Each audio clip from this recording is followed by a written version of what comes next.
Hi there, and welcome back to the Energy Sector Heroes podcast. My name is Michelle Fraser, and every week I will speak with incredible people who share their lessons, experiences, and stories from their time spent in the energy sector. Hi there, and welcome back again to this week's episode. If you're new to the show, then please take a second to subscribe and even consider sharing the show with just one other person. This week I am joined by Marjorie Chamberlain. Marjorie is an incredible site engineering manager and has just decided to go back to university to do further training, which is quite exciting actually. Marjorie, would you like to introduce yourself, please? Yes, hello, my name's Marjorie Chamberlain. I am 51 years old and, as Michelle said, I'm just about to go back to university at the ripe old age of 51, so that's quite daunting in some aspects, but really exciting to look forward to. And I have worked predominantly in my career in oil and gas and recently moved into manufacturing, but always within the engineering and reliability space. My bachelor's degree is in mechanical engineering, so I am a mechanical engineer. Okay, so you're going back to university. Are you excited about doing that? I am. It'll be really interesting. So I'm going back to study renewables and sustainable energy, which obviously is forefront in the world at the moment. But I see it as a fabulous opportunity to be into something new, or what is coming up new and exciting. But it is also quite daunting having to think about retraining and learning all of those new skills and remembering them for exams. Okay. So what made you decide to go back to university after quite a large gap?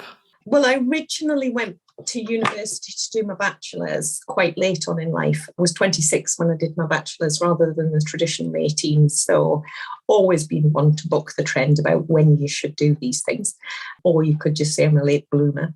But it was, I don't know whether it was a function or a bit around my age and needing something new, wanting to diversify, I guess, a bit, learn something new, have some new challenges in life, and getting a bit tired of climbing the corporate ladder, if you like, wanting to get a bit more hands-on again rather than the people management part of it, which in my last few roles has been quite a lot of it. So I think age has kind of hit me in that respect. It's kind of like, I just don't want to do that sort of thing anymore. I want to get back to give myself an easier life, if you like, not have to deal with all of the line management side of it, but get back to my core discipline of engineering.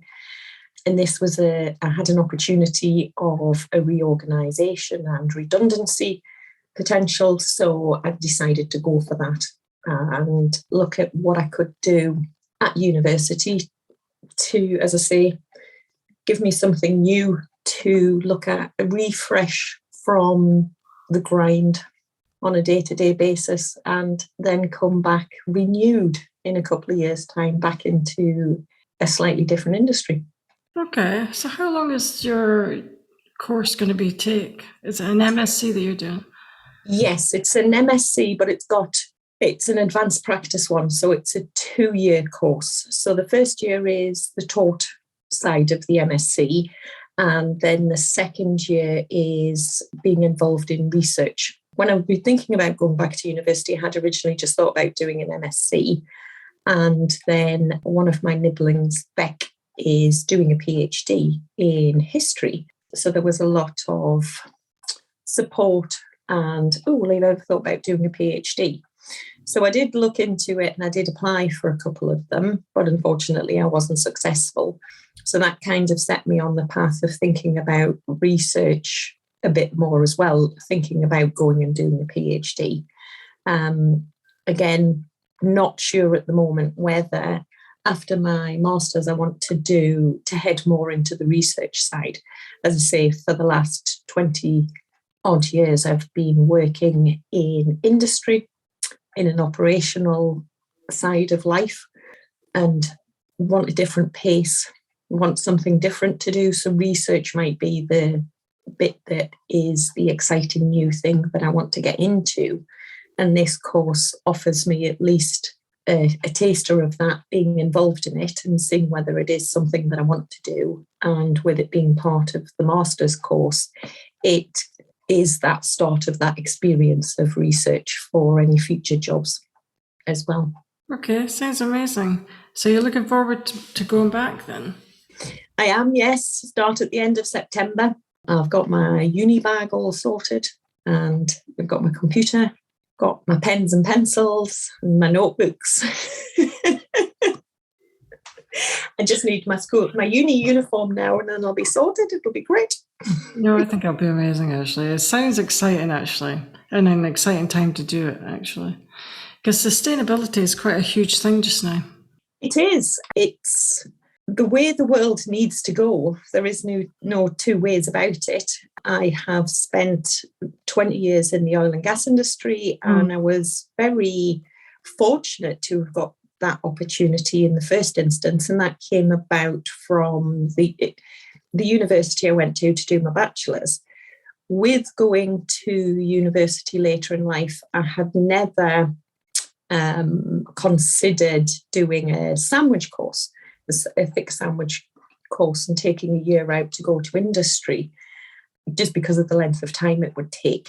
And also because I didn't have the necessary qualifications to get onto my bachelor's, I needed to do a foundation year. So what starts off as a 3-year course turns into a 4-year course with the foundation year. The university did thick sandwich courses, which would have taken it to 5 years. And it was like, I'm not really sure I can, justify taking 5 years out of work to go to university. But I was very lucky. I was encouraged by the university, and they had very close ties with Shell in Aberdeen. And the people that came down from Shell to do the interviews in the year prior to when I would have been applying spoke to me about it as well, and they encouraged me to go for it. So I did a year out with Shell, and then was fortunate enough to be offered a position afterwards, after I'd finished my degree. So I went into my final year quite a lot more relaxed than many final year students, because I already had a job offer, which was great. And then I moved up to Aberdeen, had some fabulous opportunities at Shell, moved to some other companies, and then finished my oil and gas career down in Easington in Yorkshire in Centrica Storage. And that was just as COVID was hitting, and they were doing a reorganisation, and I was maintenance manager for the onshore site there. And they were doing a reorganisation. They had one maintenance manager onshore, one maintenance manager offshore, and they wanted to merge the roles. And it had been I had been around about that time planning on moving back to the northeast of England longer term, which is where my family is. So I took that opportunity to go, right, okay, well, I'm going to move. I'm going to do it now rather than stay in the role that, well, not obviously apply for the role that was being offered and then, seeing what happened. Unfortunately, as it was in the middle of COVID or at the beginning of COVID, a lot of places weren't employing. So I actually ended up at a manufacturing plant on the northwest coast. So I was slightly closer to home, but still not there. So again, that was something that was playing in the background of my mind when this recent reorganisation at Amcor came up, and decided, no, I'm definitely going to do it this time. And yes, the marketplace or the job market is very different now. It's a different landscape from the middle of COVID, but I need to retrain. I had applied during COVID for a couple of jobs in the northeast around renewables, because it was something I fancied getting into at that point, but they were looking for someone with more experience around renewables. So the last couple of years has been kind of in the back of my head, always thinking about it. And then again, took the opportunity of, no, I really want to do this. I really need to do it. So I just need to stop procrastinating about it and do it. Jump in wholeheartedly, both feet, take the opportunity that's there. But then that would be, a lot of people would maybe find that scary, because when you hear that there's going to be a reorganization, and it just fills everybody with dread. It does. It does. And I think it is about how many times it's happened to you in the past, or how many times you have taken your own future into your own hands and moved companies, and if you've done that, so as I said, I started working at Shell. I had a number of different, did their graduate program. So you do a number of different positions in the organization. Had just come out of my graduate training, or not long out of my graduate training with them, when they sold off the fields that I was working, or they put up for sale the fields that I was working on. So that was very unsettling, and that was very scary. And that was the first time that happened to me. And it was, I remember being very shocked, almost just going through the motions of life and work without, really putting any thought into it. It was just, deer in the headlights for a number of weeks. But then I decided, well, actually, because what had been decided, because they were selling the fields, a lot of people were going to be paid over to the new businesses. Because I was a recent graduate, I had just come out of my graduate training scheme. They made some exceptions for certain groups of people, one of which were either their current graduate trainees or those just out of their graduate training. And they said, well, actually, what we'll do with, they had different rules for different sets of people. And the graduates and the people just out of the graduate training were going to be offered jobs elsewhere within Shell, but it would not be based in Aberdeen. That was very clear. It couldn't be based in Aberdeen. It would have to be elsewhere in the world. And they would look for 3 roles, and they would then offer you the roles, and you could pick one. But it wasn't, here's all of the jobs that are available, which ones do you want? They would select 3. And it was like, again, you've got all of this going on in your head around, well, actually, where could I end up? What part of the world? And that, for me, certainly for me at that point, was really quite scary. So I made a conscious decision that I would go out and have a look for another job somewhere else. Now, whether in hindsight that was the best thing that I ever did, I don't know. But it was right for me at the time. And having made that conscious decision that, no, I'm going to take decisions about my life back in my hands, then all of that uncertainty, all of that deer in the headlights type feelings subsided. I won't say they went away completely, because I still needed to find a job, but it settled me a lot. And then I got another job. So I moved companies and I'd stayed in Aberdeen, which is what I felt at the time that I wanted to do. Moved to various different companies throughout my career. And having done that, I felt it set me up quite better for the next time round, when it was a slightly different circumstances, but a reorganisation and redundancies, because I knew I could get a job. I knew I would be able to take my skill sets and everything that I'd learned and get another job. So it was like, instead of being the caught in the headlights, it was, right, okay, so what do I want to do? And because I had already been thinking about it for about a year or two, where I was thinking, well, what do I want to do? Do I want to keep moving around the country for jobs, or do I want to, and I'd come to the decision over a period of time, that I wanted to move my home back to the northeast of England And therefore, once I had a home, I would look for the right job. And when the right job came up, I would move my job. So I was already in the mindset at that time as well, which I think helped, of what is it that I want for my life right now? So yes, it was sooner than I had anticipated. It wasn't in the way that I had wanted it and planned it in my head, but it was like, well, actually, think of it as an opportunity to now do what I wanted to do.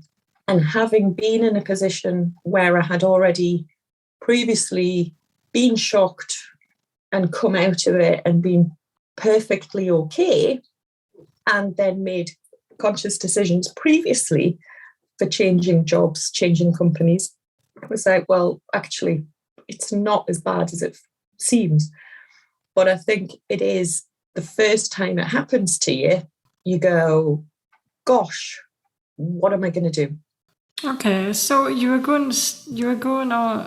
were saying before how you really have to take control of your own destiny and take your own career back in your own hands. How would you go about doing that, actually, after you've been made redundant? I think certainly the way I approach it is being pig-headed and stubborn and just thinking, well, what is it I want? What is it makes me happy? What is it that I am looking for? And it is a complete and utter mindset thing. And it does how you approach that is personal to everybody, both in how they would normally deal with big things happening in their life, whether they're positive or negative things. People always deal with them differently. And as well, it completely depends on your personal circumstances. Do you have a significant other and children, and you're the only breadwinner? That would make it a lot more scary. But I think it is about I do a lot of but I'm very self-reflective and live in my own head a lot of the time, which probably isn't the best way to do things. But I also find writing things down. Well, what is it that I'm happy with? What is it I'm not happy with? The things that I'm not happy with, can I do anything about them? Or is it just a case of, well, I've written them down and I've got them out of my head. That's fine. I can stop worrying them to death now. And it's then trying to have a look and see what you might want to do. But certainly in both times when I've decided to go back to university, actually the person who has sort of planted the idea in my head originally and said, well, you should go for it, is my sister. So it is talking to those people that are close to you and know you and who not necessarily want to solve your problems, but will listen and possibly have a couple of things to suggest. So, for example, when I first went back to university at 26, I had gone to college when I was 16 to 18, and I was the first girl in the mechanical arena or the engineering arena that they'd ever had. And I think in the first year, they pandered to me being a woman because they probably thought, she'll never make the second year, it's fine, we'll just accept it. The second year was significantly different, despite the fact that the vast majority of the lecturers were the same. But being 17 years old, I wasn't equipped to deal with the sexism that went on. And it meant that I didn't actually, because it was all getting me down and I didn't know how to deal with it, I didn't study as much as I should have in my final year. And I actually failed one of the subjects. So I couldn't get into university at that time. I didn't know anything about foundation years and the possibilities of that, which obviously is, my bad, because I could have done that years ago. And I refused to go back to the college to redo my final year. So I went out to work and got jobs and did everything from working in pubs and restaurants to local government. Was I happy? No. Was I earning money? Yeah. But I still had in my heart of hearts that I wanted to do engineering. and that it was really what I wanted to do. So I had started to consider in my own head about doing night classes as a way to get my A-levels. And then once I had my A-levels, I could start looking at going to university, whether that be full-time, part-time, evenings, or whatever. I had no clear plan. It was just the seeds of thought. And then unfortunately, my mum died. And I was having a conversation with my sister about what I would do, because I had been living at home with my mum at the time and travelling to work. And it was like, well, so we needed to discuss what we were going to do with the house and what I was going to do. At which point I floated this conversation past my sister about, well, I was thinking about, and I've been thinking for a while about doing A-levels at night classes so I could go to university. My sister then was having a conversation with one of her friends, and one of her friends said, well, she'll be classed as a mature student these days. She might get in with, just being older, essentially. So my sister came back and said, well, have you actually spoken to any of the universities and see whether they would just take you with what you've got? And that was what I did. And it was like, well, actually, no, I'd never considered it, because even though I was now 26, so I was still a lot older, still had no idea about foundation years at university and all this sort of thing. Still thought that I had to have A-levels. But I spoke to a couple of the local universities, and one of them accepted me with absolutely open arms and said, yeah, not a problem. Come with us. We'll put you on a foundation year, see how you get on. Not a problem. The other one was a bit more staid and said, oh, yes, well, you'll have to go on a foundation year, but you'll have to do remedial this and remedial that, and remedial the other. And it really didn't seem a very encouraging environment. So I went to the one that was obviously more encouraging and came out with a 2-1 in mechanical engineering. So I was really very happy at that point. So it is, to get back to the question, I think it's about, what is it, if you're faced with these things, everybody, I think I can probably safely say that everybody's got dreams in their heads. Everybody's got seeds of ideas that are already there about, oh, if only this, or I'd really like to do that. Then it's about, well, maybe it's actually start having a look into, if you do want to go to university or you want to retrain or whatever it might be, whatever your dream is, then actually it might not be as closed off as you think. Start messing around on the internet and seeing what options are there, and having some discussions with people who might be able to say, well, actually, they might just take you as a mature student, and then someone who will be that supporter of you to say, yeah, go ahead, not a problem. I'll help you. I'll support you in any way that I can. So it's, I think, certainly myself, I always start off by taking the weight of the world on my shoulders myself, and I can understand that a lot of people do, especially if you have dependents that you have to provide for. But I think the germs of the ideas are already in people's heads, and if you're faced with the unfortunate circumstances of redundancy or something like that, it's about not getting stuck in the negative. It's about saying, well, actually, how can I grow those seeds into achieving or getting me closer to that dream that I've got, and seeing it as an opportunity to take that step. Okay. I never really thought about it like that. Sorry, that was a very long-winded. No, it wasn't. It was amazing. And it was amazing advice, actually. So, have you ever worked abroad then? No, I haven't. Which at the time, as I say, when I was at Shell, I had an opportunity to work abroad, and it scared the living bejesus out of me. So that was one of the things that, as I said earlier on, perhaps taking my destiny back into my own hands might not have been the best thing in my entire life. But staying in the country and staying in the area that I knew was much more comforting for me. And yeah, like everything, I can't imagine there is a single person out there that has not made decisions in their life with the best decision that what they felt is the best decision at the time, with the information they've got, and then not thought about it weeks, months, years later and gone, well, that was stupid. Or, well, I wonder what would have happened. But I think you can end up in a massive downward spiral and feeling really very sad and depressed and sorry for yourself if you go down that route.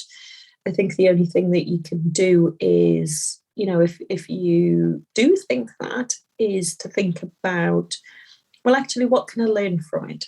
Would it have been so scary to move abroad and work abroad for a few years? Would it have damaged my career? Would it have enhanced my career? Where might I have been today? But what was it that made me make that decision to stay in this country and to stay in Aberdeen? And was it the right thing at the time?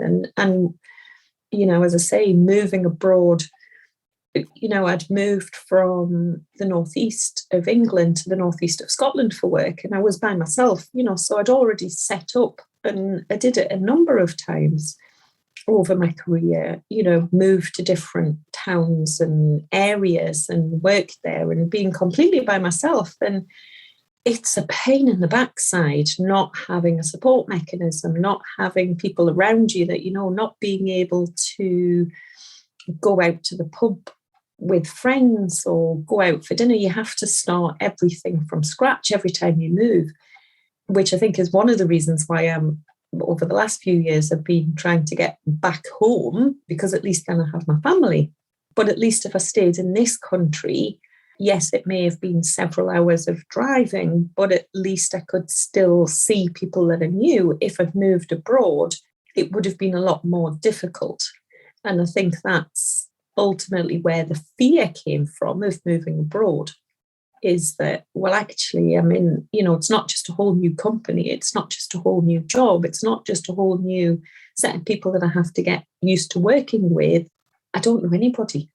And I have to find my way around and all that sort of stuff. So I think it was right for me. Yes, there are some times you see people on LinkedIn that I used to work with and they're swanning around all over the place. Oh, I'm so jealous. But it's got to be what's right for you. And then, as I say, if you regret or you think that you regret any of the decisions that you've made, it's about looking at it, we're engineers, we look at things logically and analytically, so make a list. What was it that drew you to that decision? What information was it you knew at the time? And would you still have made that same decision based on the information you had at the time? Or is there something that you can go, well, actually, no, I'm not scared of moving abroad anymore. So yeah, if an opportunity came up, it's fabulous. Or, and you can try and sort that out in your head to get you to a place where you're learning from the decisions that you've made in the past rather than regretting them and getting down about it. Because there's nothing unfortunately, you can't go back and change the decision. No, that's right. Do you think moving jobs has helped you? I was going to say survive a redundancy, but I don't even think that's the right thing. You know what I mean? I think I see what you're getting at. And yes, I think it, to a certain extent, both times, and either lucky or unlucky, whichever way you look at it, to have been in a position of redundancy coming up, looming in twice in 3 years, is probably more unusual. But I think, is it because I've moved jobs and moved companies and moved areas a number of times that moving again, jobs and home, wasn't pain in the backside, but not scary? Yeah, I think that helps. Been there, done that, got the T-shirt. Goodness knows how many removal companies have actually, if they started giving you loyalty cards, I'd probably, get a free move out of it. But, so that helped. It takes all of that scariness away from it, the fear of the unknown, because you can do it. But also at both times, I had already had, the first time it happened, I had already been making steps to moving my home back to the northeast of England. I had already sold my house down in Yorkshire. I was only staying there during the week for work, and I was actively looking for a house in the northeast. So I was already progressing that way. So, it wasn't a complete bolt out of the blue. The reorganisation, the fact that there was redundancies going on was absolutely a bolt out of the blue. It wasn't something I was expecting. But I had already started positioning myself as moving within 3 to 5 years anyway. So it gave me an opportunity to move that timescale up. Did things pan out exactly as I had hoped? No. But that's where your resilience comes in, and you just go, well, I just need to go out and work and get a job. So I applied for a number of jobs, got one. Was it in the northeast of England? No, it wasn't. So it was like, but even at that point, it was still in my head that, yeah, okay, I'm going to take this job because it's a job. It's something I want to do. It sounds interesting, looks interesting, and I can still progress my plans for moving back to the northeast in 3 to 5 years. So again, that was still in the back of my head when the redundancies came up the second time. So it's like, well, no, actually, I'm going to do it. I've been thinking about going into renewables for a number of years, even before I was made redundant the first time. So it was like, well, yes, I can sit on the job market. I can try and get a job, but is that actually going to make me happy? Because ultimately the last job, yeah, it was a job. It was interesting. It was learning something new, but it was still on the same hamster wheel of maintenance and reliability. Yes, a different industry, but it was all just very, very samey, and it was like, no, I really want to change. I really need to have a refresh. And yes, my skill set is completely transferable into different industries. I really want to get into renewables, but actually, do I just want to do maintenance and reliability in renewables? It's going to look much the same as it is here in manufacturing. Same stuff, different day. Well, actually, let's look at exploring the potential for getting into either research or design or project work, which is something I haven't really done before. I did a stint of it in Shell as part of my graduate training. And at that point, I wasn't interested in projects because it wasn't solving real life right now problems. It was solving hypothetical problems that will come about in a hypothetical number of years. And it just didn't seem exciting. It just wasn't interesting. It wasn't exciting enough for me at the time. But again, I think this is where age comes in, and you start to change what you want, what interests you, what excites you. And now I can start seeing myself moving more into project work, but to move into project work, to move into design, I haven't done, yes, I did it as part of my degree, but that was 20 years ago.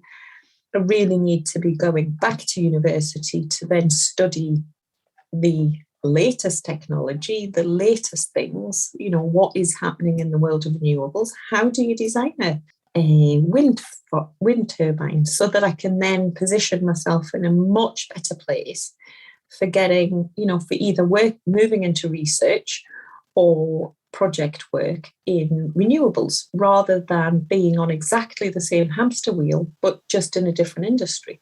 Okay. That's good advice. Do you think that there is such a thing as a perfect job? No. Or a perfect company? No. I would certainly say it could just be that I'm completely picky. Everyone says, if you do something that you love, you'll never work a day in your life. Rubbish. there will always be days where it is hard, where it is soul destroying, where you just want to go home, bury your head in the duvet and cry yourself to sleep. For me, it's about finding a job and a company where those days are few and far between. And then your pleasurable days, your enjoyable days are more.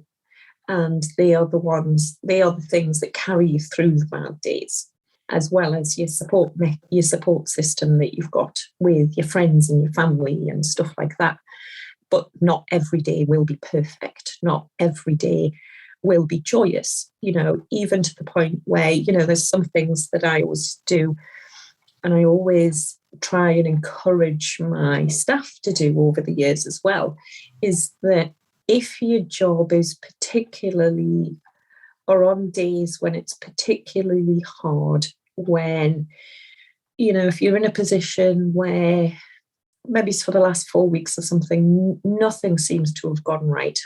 You've got a to-do list that you go into psyched up to start working through on a day, and 3 weeks later, you still haven't even touched it. Not a single thing has come off there. That can be soul destroying. I certainly find it is. And it doesn't really put me in a position for thinking, yay, look, my alarm clock's gone off again. Let's get up and do it all over again. And it's at times like that you have to, your to-do list might be quite big things, like write a procedure on X, or rebrand the company, or fix this machine that hasn't been working for decades. One single line, few words, but actually massive chunks. And if you get into a position, I always find if I get into a position where I feel as though I'm not achieving anything, and if I'm not achieving anything, then it depresses me, and I really don't enjoy work at all, especially if it happens for a long period of time. So what I always do is try to take a few minutes at the end of the day or during the day, even to write down in a diary or something like that, something that you have achieved. Now, it may be something small, like I updated the action tracker today. It may be that I replied to that email that's been sitting in my inbox and I've been avoiding.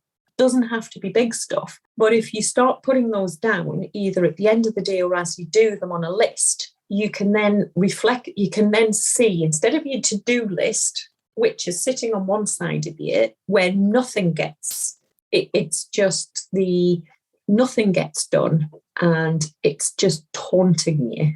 And, you go, wow, I must be really rubbish because I'm not getting anywhere near anything on that. But then you can see things that you have achieved. And then you can go, well, actually, no, yes, I haven't achieved anything on my to-do list. But the reason I haven't done that is because I've done all of these things. And these were all things that needed to be done. And yes, they may all be individually very small things, but I would bet the I have achieved today or this week list will be a lot longer than the I haven't done today or this week list. So then you start feeling as though you've achieved something, which then always motivates me to then go, no, I can do this. I am capable of doing it. I just need to either work from home for a day so people can't just, see me and interact with me and distract me so I can get some of this big stuff done. But I'm happy to do that because I've sorted out all of these small problems, which will keep my team functioning. Because as well, if you're managing a team of people, no matter whether it's 3 or 30 people, if I'm stuck away trying to do one big task that, yes, ultimately in 6 months' time, if I write a new procedure and then I've got to roll it out to them in 6 months' time, might make their life a lot easier. But while I'm doing that, I haven't sorted out assigning people tasks. I haven't sorted out the action trackers. I haven't sorted out the expenses or, approving the expenses or holidays or done any number of tiny small things that will enable the people that work for me to do their job and carry on. Then I would come back and yes, I've got this brand new flashy procedure, but 30 people have been sat doing nothing for the period of time I've been doing it. And it's trying to remember that and put it into perspective. So I think, no, there's not a perfect job. There will always be bad days, but it's how you deal with those bad days. And whenever I get to the point where the bad days outweigh the good, or I'm struggling to see why I'm bothering, am I achieving anything? Am I doing myself or the company any good? Or is it just that I feel as though I'm treading water every day? Is then when I start thinking, well, actually, what is it? Is it the job? Is it the company? Because sometimes, you'll start working for a company and they appear to tick all of the boxes about how, what you prefer, what your values are in life and that sort of thing. And they may well actually tick all those boxes, but 2 or 3 years down the line, when there's been a number of position changes, people changing, especially in the higher business, higher up in the business, or they've had the consultants in and they've decided that they want to go to a whole new way of working, which, if how the company is evolving is to something that you don't agree with or rubs up against your own personal values, then it's time to look for a different company. And I think, that's, I think what a number of people do sometimes is they go, well, 20 years ago, this company was great. Now I hate it, but they're still there. And I always think, well, why? Because all you're doing is upsetting yourself and, adding to the stress of work and all this sort of stuff by being in a place what you really don't like. So no, there's no perfect job, there's no perfect company, but some are better than others and some will grow to not be what you want. It might be that they change. It might be that your outlook needs change. And at that point, you've got to recognise it and find something that does fit you better. You can only make your working life as least painful as possible. Okay. I was going to ask you actually, have you ever, after being interviewed for a job, then started and then it might not have been as you expected it to be or as the employer said? And how would you handle that?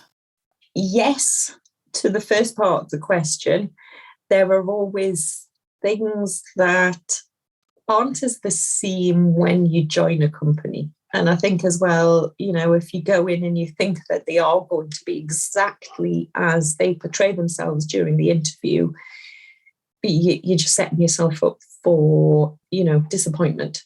But it depends on how bad it is and how different it is. And then ultimately what was the reasoning for taking the job in the first place? If it was, for example, well, actually, I really need to eat this month. Therefore, go and look for another job. Make sure that you've got an honest but acceptable story to explain when you're going for your next interviews, because someone will ask you, well, you only moved 3 months ago or 6 months ago. Why are you moving again? You can be honest, but if you're too brutally honest, you'll not get it. But you can always spin a story to have a slightly more positive outlook on it. It's like, you can't go in. I wouldn't suggest anyone goes in and goes, oh my God, it was an absolute nightmare of a place and wasn't what I wanted. So, that's not going to win you any brownie points in your next interview. But you can go, well, actually, I did take it because times were desperate at the time. When I got there, so perhaps I wasn't in the best frame of mind for picking the job in the first place. So I selected it for the wrong reasons. And, I really need to make changes to that now, or something along those lines. Yes, you're being honest. It's not what you want, but you're not being brutal about it. So people will go, well, yeah, okay, I can understand that, because I think most people have been there, and they'll give you the benefit of the doubt, and you'll have a better opportunity for finding a new role.